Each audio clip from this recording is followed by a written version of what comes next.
ইরানের ইতিহাসের অন্যতম ভয়াবহ হামলা শুরু করেছে মার্কিন ও ইসরায়েলি বাহিনী। মধ্যরাত থেকেই প্রেসিডেন্ট ডোনাল্ড ট্রাম্পের সরাসরি নির্দেশে তেহরানের প্রধান তেল শোধনাগার ও জ্বালানি ভাণ্ডারগুলোকে লক্ষ্য করে শুরু হয়েছে ভয়াবহ বিমান হামলা। এদিকে এক ভিডিও বার্তায় ইসরায়েলের প্রধানমন্ত্রী বেনিয়ামিন নেতানিয়াহু বলেছেন, ইরানকে স্বৈরশাসন মুক্ত করতেই তাদের এই অভিযান। তবে নিজেদের অস্তিত্ব রক্ষার এই যুদ্ধে এক বিন্দুও ছাড় দিতে নারাজ ইরান। জাহিদুল আলমের রিপোর্টে বিস্তারিত। তেহরানের আকাশে লাল ও কালো আগুনের আভা।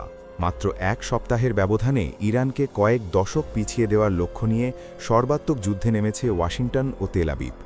রোববার চালানো হয়েছে ইতিহাসের অন্যতম বড় কৌশলগত হামলা। আমেরিকা ইসরায়েলি জোটের দাবি, ইরানের নৌ ও বিমান বাহিনী এবং ক্ষেপণাস্ত্র সক্ষমতা খুব শিগগিরই কেবল ইতিহাসের পাতায় সীমাবদ্ধ হয়ে যাবে। এবারের রণকৌশল শুধু সামরিক স্থাপনায় সীমাবদ্ধ নেই। মধ্যরাত থেকে ইরানকে সামরিক ও অর্থনৈতিকভাবে দুর্বল করে দিতে দেশটির তেল শোধনাগার ও জ্বালানি ডিপোগুলোকে লক্ষ্য করে হামলা চালিয়েছে ইসরায়েলি যুদ্ধবিমান।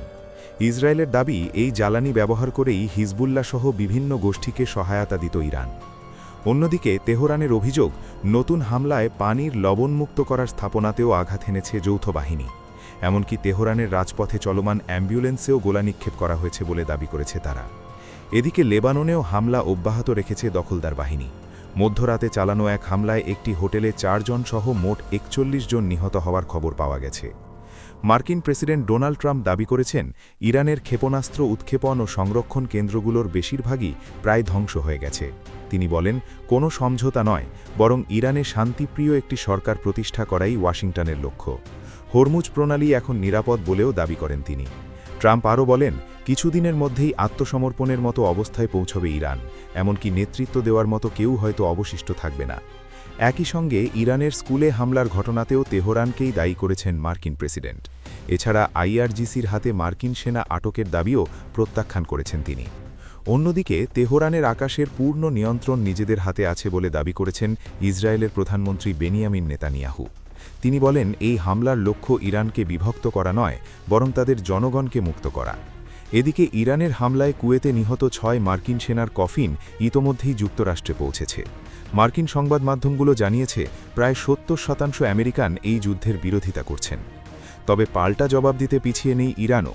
দেশটির সামরিক বাহিনী জানিয়েছে, আমেরিকা ইসরায়েলি জোটের জন্য এখনও অনেক চমক মজুদ রয়েছে তাদের ভাণ্ডারে। ইতোমধ্যে ইসরায়েলের হাইফা তেল শোধনাগার লক্ষ্য করে ক্ষেপণাস্ত্র নিক্ষেপ করেছে ইরানের বিপ্লবী গার্ড। সৌদি আরবের আকাশেও 15টির বেশি ড্রোন ভূপাতিত করার দাবি করেছে রিয়াদ। অন্যদিকে কুয়েতের আন্তর্জাতিক বিমানবন্দরে তেল ট্যাঙ্কারে হামলার পর দেশটি তেল উৎপাদন কমিয়ে দিতে বাধ্য হয়েছে। কুয়েতের একটি বহুতল ভবনেও ইরানের হামলায় আগুন জ্বলতে দেখা গেছে। এদিকে ইরানের শীর্ষ নেতা আলী লারিজানি জানিয়েছেন, আয়াতুল্লাহ খামিনি সহ 1000 মানুষের হত্যার জবাব শেষ পর্যন্ত ডোনাল্ড ট্রাম্পকেই দিতে হবে। একই সঙ্গে তিনি সতর্ক করে বলেন, যেসব দেশ মার্কিন জোটকে ইরানে হামলায় সহযোগিতা করবে তাদের কাউকে ছাড় দেওয়া হবে না। একদিকে ইসরায়েল বলছে তারা ইরানকে মুক্ত করতে চায়, অন্যদিকে ইরান বলছে এটি তাদের অস্তিত্ব রক্ষার যুদ্ধ। পাল্টাপাল্টি এই অবস্থানের মধ্যে মধ্যপ্রাচ্যের মানচিত্র বদলে যাবে নাকি বিশ্ব পরাশক্তির ভারসাম্যই পাল্টে যাবে, সেই প্রশ্নের উত্তর খুঁজছে এখন পুরো বিশ্ব। আপনারা দেখছিলেন মায়া ল্যাব। ভিডিওটি ভালো লাগলে অবশ্যই লাইক, শেয়ার এবং চ্যানেলটি সাবস্ক্রাইব করতে ভুলবেন না। সবাইকে ধন্যবাদ।